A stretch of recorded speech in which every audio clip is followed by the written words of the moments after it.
Ribuan santri dari berbagai pondok pesantren di Kabupaten Pidi mengikuti upacara peringatan Hari Santri Nasional yang digelar perdana di alun-alun Kota Sigli.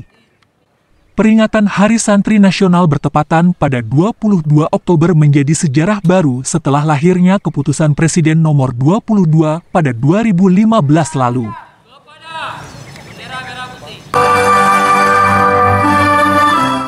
Penjabat Bupati Pidi, Wahyudi Adisiswato, mengatakan, para santri merupakan orang terdidik yang memiliki akhlak yang mulia dan kedisiplinan sehingga peran mereka dapat mencerminkan kenegaraan Indonesia.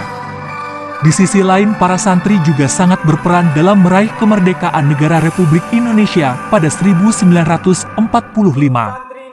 Oleh sebab itu, santri juga harus menjadi garda terdepan dan bahu-membahu untuk menjaga keutuhan negara.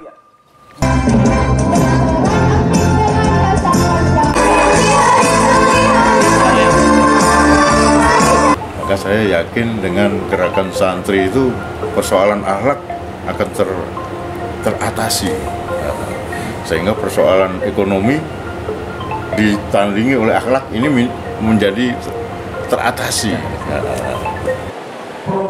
Selain upacara, ribuan santri di Kabupaten Pidi juga larut dalam zikir akbar yang berlangsung di Gedung Pidi Convention Center.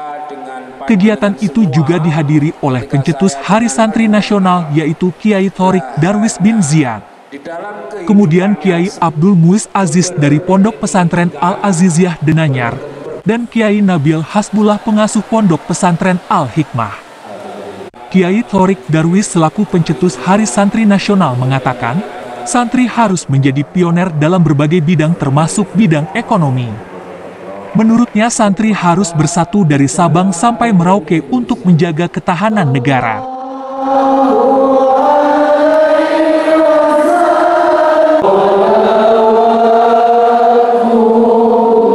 Baguslah, santri itu kalau menurut kiai saya, karena saya seorang santri, al-arifu billah wal arifu bizamanihi adalah seseorang yang mengerti siapa Tuhannya.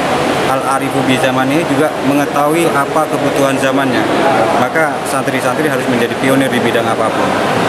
Kenegaraan harus ada definisi jelas dan itu harus dikawal bareng-bareng oleh santri dari Sabang sampai Merauke. Santri itu punya definisi yang pasti dan itu diakui oleh negara, insan takwa Republik Indonesia. Kegiatan zikir akbar di Hari Santri Nasional di Kabupaten Pidi juga diisi tausiah oleh ulama sesepuh Aceh Abu Lamkawe. Dari Kabupaten Pidi, tim liputan melaporkan.